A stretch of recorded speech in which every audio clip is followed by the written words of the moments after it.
अस्सलाम वालेकुम स्टूडेंट्स, उम्मीद है आप खैरियत से होंगे। आज की हमारी जो नेक्स्ट वीडियो है वो है short questions about chapter 7 second year chemistry.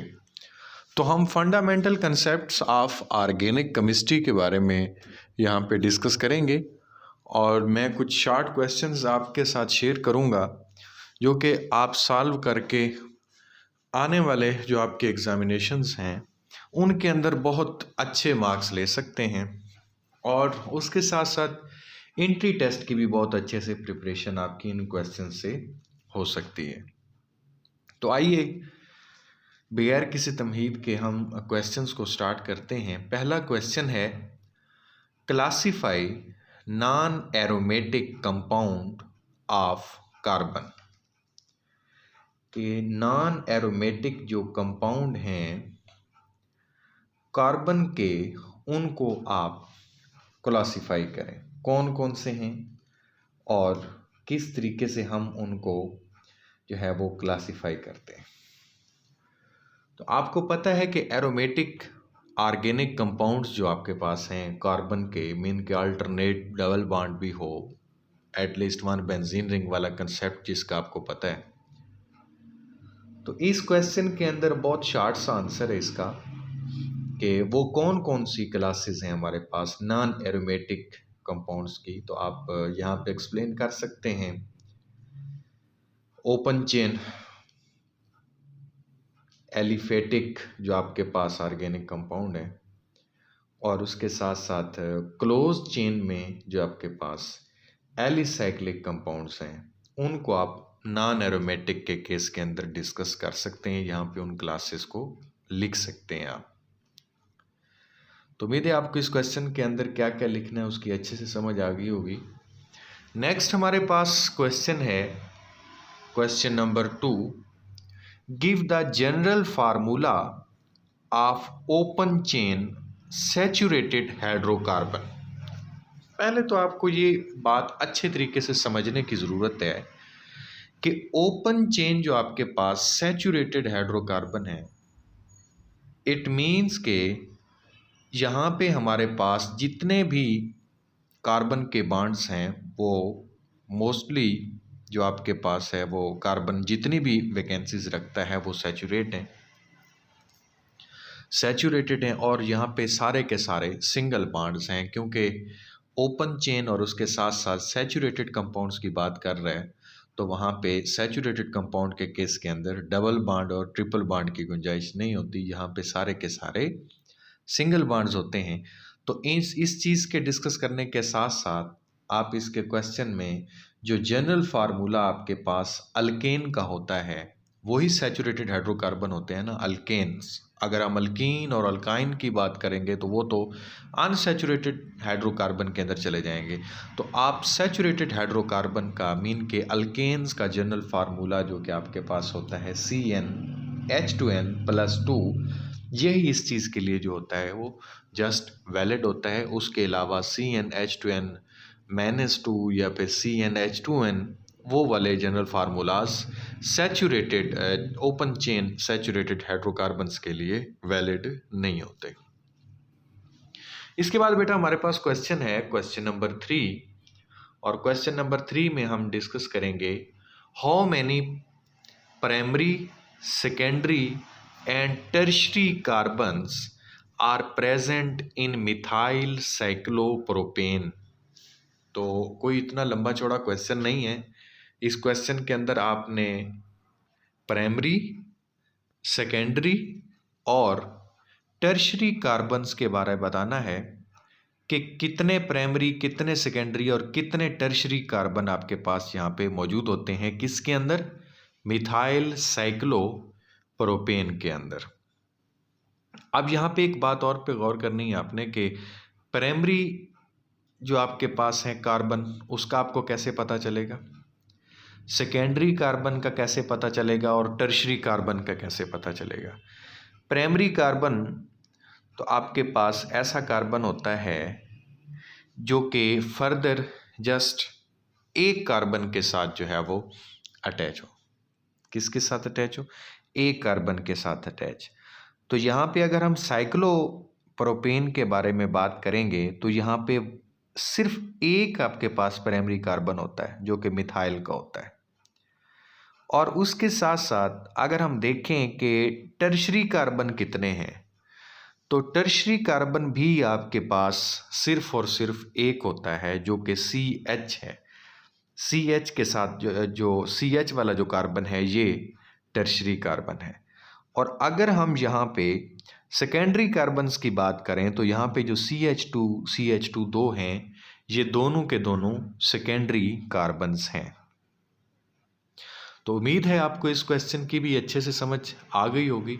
अब हम नेक्स्ट चलते हैं क्वेश्चन नंबर 4 की तरफ, जो कि शॉर्ट क्वेश्चन है। और क्वेश्चन नंबर 4 में हम क्या डिस्कस करते हैं, urea is the first synthetic organic compound, justify.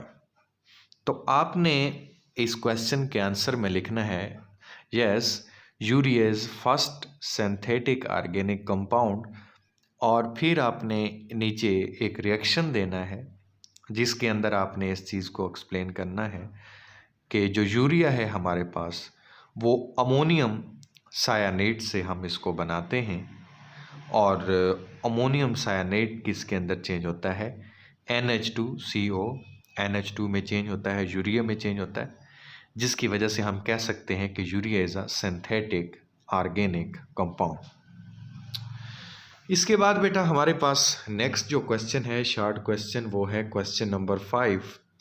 और क्वेश्चन नंबर 5 हमारे पास है carboxylic acid does not show positional isomerism why. Position isomerism का सबसे पहले आपको पता होना चाहिए कि पोजीशन आइसोमेरिज्म क्या होता है इस क्वेश्चन को सॉल्व आउट करने के लिए।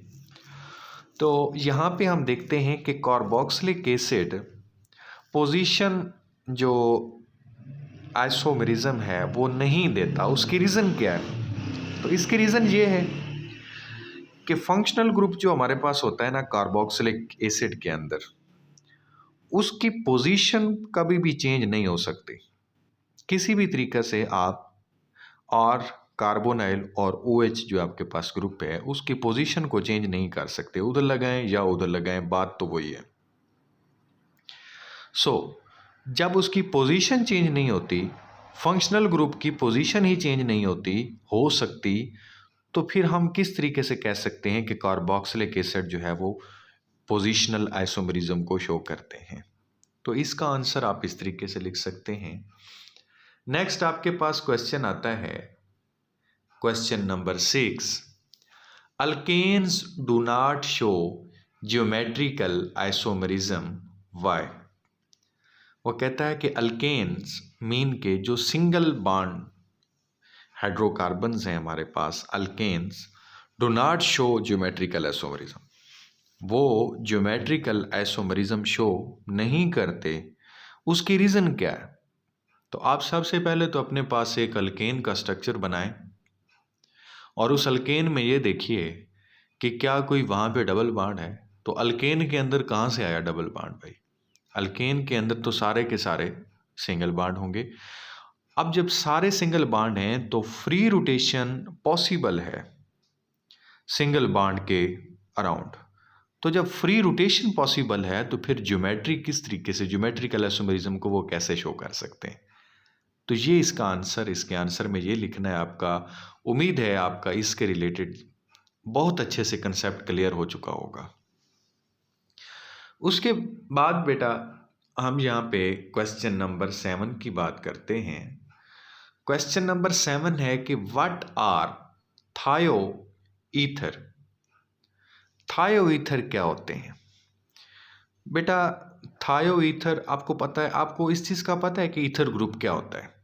मीन के अल्काइल, ऑक्सीजन और alkyl, CH3 oxygen, CH3 dimethyl ether होगा, CH3 CH2 oxygen, CH2 CH3 diethyl ether होगा। इसी तरीके से इथाइल मिथाइल ईथर भी, आप कोई भी ईथर ले सकते हो। तो जब आप किसी भी सिंपल जो आपके पास ईथर है उसको, उसका जो ऑक्सीजन एटम है उसकी जगह पे सल्फर लगा देते हो ना, तो वो आपके पास थायो ईथर होता है। तो इसकी आप बहुत सारी जो है वो एग्जाम्पल यहाँ पे कोड कर सकते हैं, कोई एक एग्जाम्पल इसकी नहीं है। नेक्स्ट बेटा हमारे पास क्वेश्चन है क्वेश्चन नंबर 8, और क्वेश्चन नंबर 8 में हम डिस्कस करेंगे amide class organic compounds are synthetic or not, justify. वो कहता है कि हमारे पास जो अमाइड क्लास ऑर्गेनिक कंपाउंड्स होते हैं वो सिंथेटिक होते हैं या फिर नॉन सिंथेटिक होते हैं, मीन के वो उनको सिंथेसाइज किया जाता है या नहीं किया जाता, ये आप उसको जस्टिफाई करें। तो बिल्कुल अमाइड क्लास जो ऑर्गेनिक कंपाउंड होते हैं, जिसकी एक बहुत ही सिंपल सी एग्जांपल आपके सामने है NH2 कार्बोनाइल NH2, मीन के मैं यहाँ पे बात कर रहा हूँ यूरिया की। तो अभी आपने पढ़ा कि उसे जो है वो हम सिंथेसाइज कर सकते हैं, उसका सिंथेसिस हो सकता है, तो वो सिंथेटिक कंपाउंड है। और सिंथेटिक अगर कंपाउंड है यूरिया तो वो उसका ताल्लुक तो अमाइड क्लास से है, तो इट मीन्स कि yes amide class organic compounds are synthetic. और उसके नीचे आप एग्जांपल यूरिया की दे सकते हैं, जो भी मैंने रिएक्शन आपको बताया है कि सोडियम साइनाइड से आप क्या बनाएंगे, सॉरी अमोनियम साइनाइड से आप क्या बनाएंगे, यूरिया प्रिपेयर करेंगे। ये रिएक्शन नीचे लिखेंगे तो ये आपका क्वेश्चन जो है वो कंप्लीट हो जाएगा। इस क्वेश्चन को भी आप इस तरीके से आंसर अच्छे से दे सकते हैं। उसके बाद बेटा आपके पास क्वेश्चन है क्वेश्चन नंबर 9। क्वेश्चन नंबर 9 में आप क्या डिस्कस करेंगे?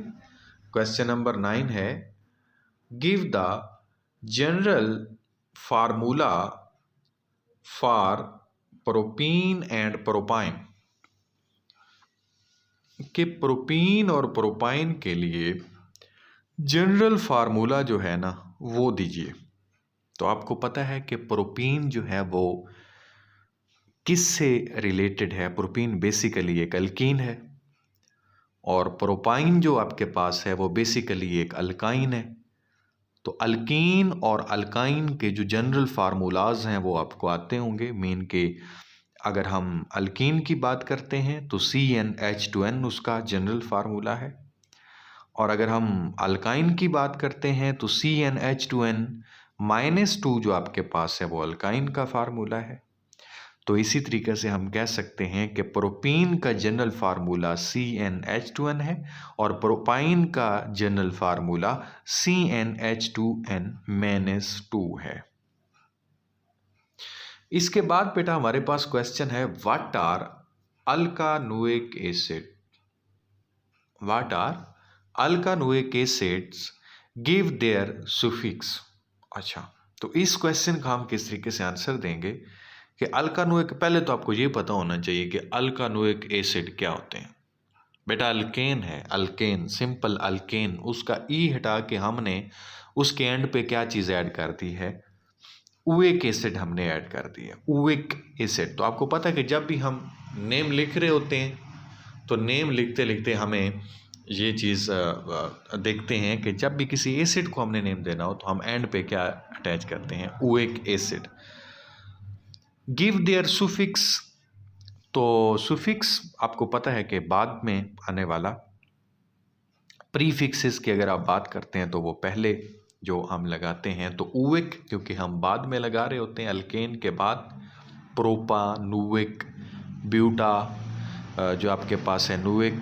तो इस तरीके से ये हमारे पास चूँकि बाद में हम इसको लगाते हैं तो इसको हम सुफिक्स, वो साब के लाह के जैसे हम उर्दू में पढ़ा करते थे, तो सेम ये वही चीज़ है जो कि हम यहाँ पे इम्प्लीमेंट करेंगे और इस क्वेश्चन का आंसर भी कंप्लीट करेंगे।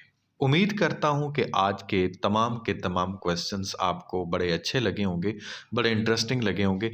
अगर आपका इनसे रिलेटेड कोई क्वेश्चन है तो आप कमेंट बॉक्स में मेरे से उस क्वेश्चन को समझ सकते हैं, उस क्वेश्चन को एक्सप्लेन भी करवा सकते हैं।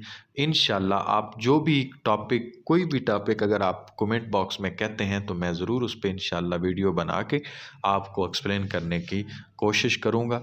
बाकी दुआ है कि अल्लाह ताला आपको एग्ज़ाम में कामयाब फरमाए, आमीन। नेक्स्ट वीडियो तक के लिए मुझे इजाज़त दीजिए। अस्सलामु अलैकुम व रहमतुल्लाहि व बरकातुहू।